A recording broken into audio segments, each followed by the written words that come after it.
Hey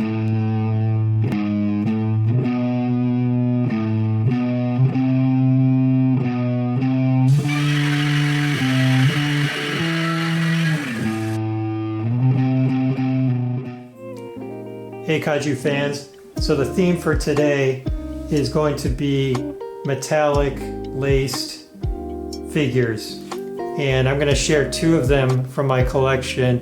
One is the Kiryu from the early 2000s Godzilla films, and then the second one is the Gigan from Godzilla Final Wars. Okay, let's start with the Kiryu figure here. So what is really cool about this figure, I think, is fundamentally is that there is metal plating essentially throughout the body of this figure. Now, granted, there are some plastic pieces, but it's very heavy actually, and it really does feel like a mechanical foe as opposed to something that's just represented in plastic. So, the metal parts are dispersed throughout the body. The parts of the feet are made of metal. The chest is made of metal. There's armor plating on the legs, as well as a portion of the tail, which is back here, that's also made of some kind of metal of sorts. So it definitely has a lot of weight and a robustness to it. Okay, I'm gonna go ahead and demo some of the articulation here. So this figure is terrific in that there are multiple points of articulation, and the first thing to demonstrate is the legs. They actually lock into place through a click mechanism, which I think is awesome. And since this figure is pretty heavy, it gives it sort of that mechanical quality. You can also rotate the legs just a little bit, however you want to position your figure. Obviously, the arms move up and down like such, and the chest also opens up.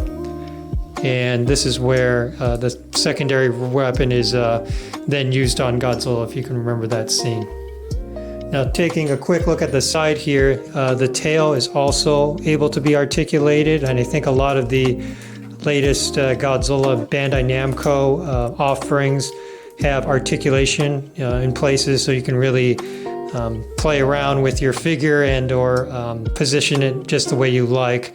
But certainly there's so many points of connection in this figure, and I don't know if you can kind of see this pretty closely here, but there are some actual screws that sort of allow the metal plating to be attached to the figure itself. So it's certainly not it's not glued together, it's actually fastened together, and I think that makes for a more robust figure for sure. And moving back kind of to the front again, the head here also has the ability to rotate just a little bit like so, and his mouth is also able to open. Another thing you can do with this figure is that you can mount sort of this harness on his back, which corresponds to some cannons.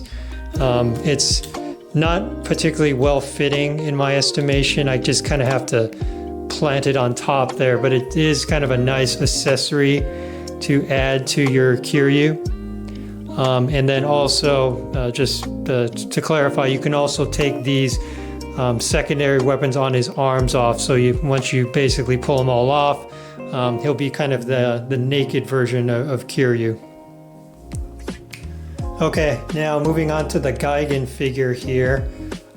This one is from Final Wars, and like the Kiryu that I just showed you, there's a heck of a lot of metal plating on this, and in fact I think there's actually even more as a percentage of the actual body of the character.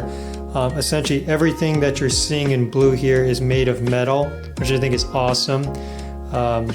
I think there are some plastic pieces, I think his kneecaps as well as these, hand saws are made of plastic, but certainly very cool and very good color contrast as well.